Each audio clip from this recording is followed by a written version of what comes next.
Studies after studies, countless studies are done each year about psychiatric diseases, mental health, changing human behavioral patterns, and the brain, the human brain. But somehow, our commercial associations, our marketing strategies, our commercial companies fail to let the results be influenced by the very essential results that our science has been showing.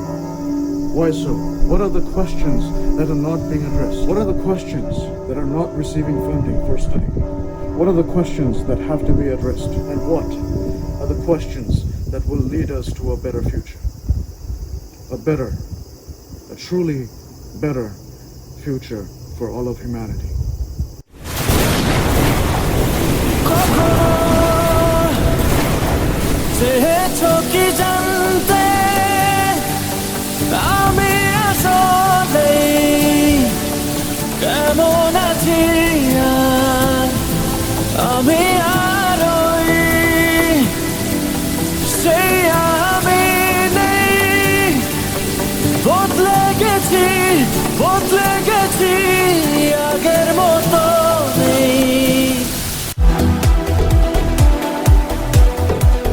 Welcome to our show, Talking Rain, with Mark's A. Daniel. Now let me tell you, today our topic is emotion. And in every episode, we will talk about a topic and identify the most important questions that has to be asked in every field that the topic relates to.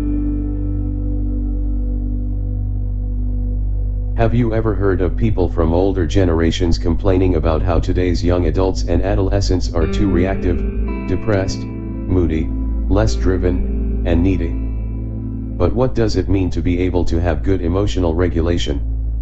And how does that impact one's psychological resilience? Emotional regulation was best defined and promoted by a peer-reviewed literature by Gross in 1998, when it was defined as the process by which individuals influence which emotions they have, when they have them, and how they experience and express their feelings. Emotional regulation can be automatic or controlled, conscious or unconscious, and may have effects at one or more points in the emotion-producing process. It involves three components: initiating actions triggered by emotions, inhibiting actions triggered by emotions, and modulating responses triggered by emotions. These are excerpts from the literature. Other literature such as Levinson in 1999 then came to the conclusion that emotions are, as stated in this website article from Positive Psychology, are adaptive responses, rooted from evolutionary biology. Emotional regulation allows us to think about the reaction before performing it, in a form of impulse control. People with reduced ability to regulate their emotions are more prone to not only be highly reactive and moody but also be an easy victim for psychological disorders, more specifically speaking, mood disorders. So in other words, it is the efficiency of our ability to regulate emotions, actions, and decisions, which are tied in the brain, that determines the status of our individual psychological resilience. We have been contacting teachers, counselors, professors, and psychologists that work in high schools and universities with graduate degrees, asking one question, just one question: has there been a decline in psychological resilience in adolescents and young adults? These are the responses.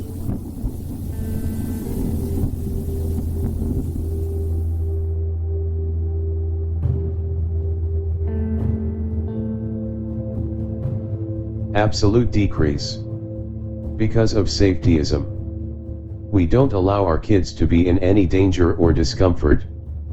They never learn to toughen up to the world, so everything is scary. Students think words are violence.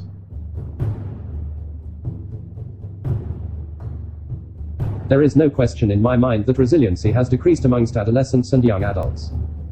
We have seen increased rates of suicide, substance abuse and anxiety and depression in young people in the last 20 years, and I've seen that in my work frantically change over the last 13 years. The reason is a toxic mix of social media, video games, and cell phone addiction have emotionally crippled many kids and robbed them of crucial coping skills. I don't think as much resilience as they used to. Boys seem to be failing behind. They seem to freak out more over little things, and I think stress has increased. I also think the pressure is greater. Girls are seeming to be more empowered and more resilient. I don't know for sure. I think it is most likely the same, but young people have to deal with a lot more now. With social media, constant connections, more distractions. It's tough. Cameras everywhere. Resilience is hard to measure, though I know people try. I think people believe young people these days are less resilient. I am skeptical. Haven't seen any solid data. And then we ask some university students from different parts of the world. These are their responses.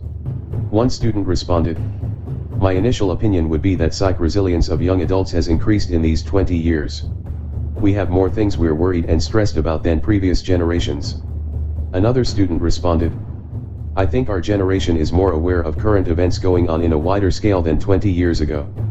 Things like climate change and oppression are some things that are worry currently. I remember reading somewhere that minimum wage, for example, has stayed around the same level for past several years, but rent is increasing by a lot in the US. Stuff like that are something I feel young adults today have to deal with as the norm, which wasn't as bad 20 years ago." Some students, however, also say that the resilience has decreased. These are some responses.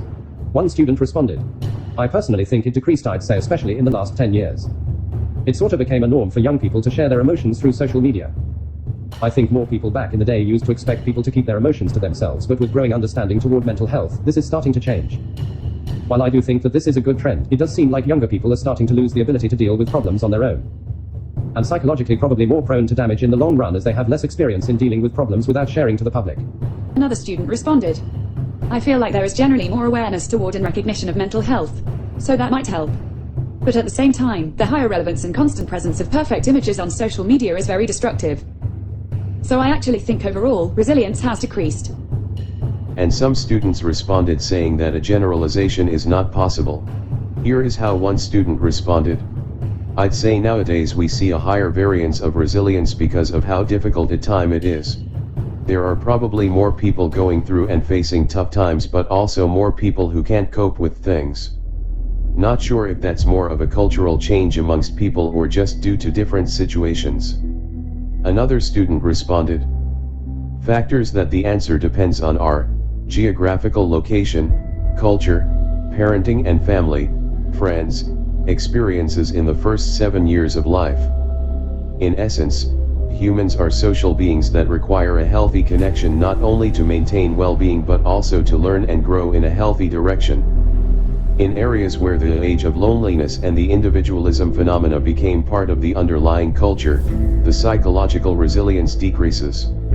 A third student responded, "I guess we feel that psychological resilience has decreased because of new experiences with past expectations." Some students questioned some of the people that are of higher authority and judging students to have decreased psychological resilience, while not disagreeing. One student responded, "Educational heads might be the ones that need to be psychologically resilient the most. I'm not sure psychological resilience can be taught. I feel it is more of a learning from experience kind of thing. I'm sure whoever is teaching is also going through it on a daily basis." A fairly recent article in Psychology Today discusses the issues often brought forward by teachers, professors, administration, and other faculty of universities. These are some lines from the article. "Students are increasingly seeking help for emotional crises over problems of everyday life. Students haven't developed skills in how to soothe themselves because their parents solved all their problems and removed their obstacles. Ergo, these instructors think students do not have additional problems compared to their historical reference point. And parents are so free in life with nothing to do, no overpriced tuitions to meet school and university, that they can sit around and take out obstacles for their children. In some cases this may be true, but in most cases the parents are usually trying to juggle expenses and jobs to be able to meet extortion standards." They also mention we have to give our children freedom so they can practice being adults, practice taking responsibility for themselves. If you look through the lines, they are saying to promote the individualism phenomena that one of the students described in their replies in the beginning of this episode. And soon enough, you will know exactly how instructors who think in this manner are absolutely incorrect. If you look at this part of the article without reading all the lines, it can be summarized simply as the instructor's point of view is that students are too weak emotionally and will blame their instructors for low grades. The student's point of view here is that what is good and what is bad when it comes to their studies is not distinguishable enough. They do not understand where they went wrong, so they assume that the teacher did not do a good job and therefore they choose to complain. And so the discussions behind doors from the instructors and administrative side seem to be about achieving a balance between hand-holding these so-called needy and unwilling students or giving a buck up. This is college response. This article then goes on to say that less resilient and needy students have shaped the landscape for faculty in that they're expected to do more hand-holding, lower their academic standards, and not challenge students too much. If you read the highlighted text in this slide, they also say students are afraid to fail, they do not take risks. Failure is seen as catastrophic and unacceptable. They're uncomfortable in not being right. They want to redo their earlier mistakes. Normalize being wrong and learning from one's errors. If you look through these lines, what is evident is that neuroscience and psychology of our current students do not play an important part in their discussions. What they are seemingly worried about are so-called academic standards, which is a politically correct word for school image, marketability, and profitability. Overall, what this article is saying is that many instructors and administrators have the notion that psychological resilience has decreased. However, what is evident is that the discussions on what action to take is not rooted on understanding the reasons behind it from the student perspective in a scientific manner, but rather their own frustrations. One must wonder if their psychological resilience has decreased as well. Our focus today is on the scientific response to the experts and students' observations that led them to conclude that psychological resilience has declined in adolescents and young adults. And so now, let's analyze how some of the observations and possible causalities noted by the experts and students affect emotional regulation and therefore psychological resilience. Please welcome today's guest, a prolific historian with a BA Honours and Masters in Ancient History, currently doing his PhD, Mr. Stefan Nitu.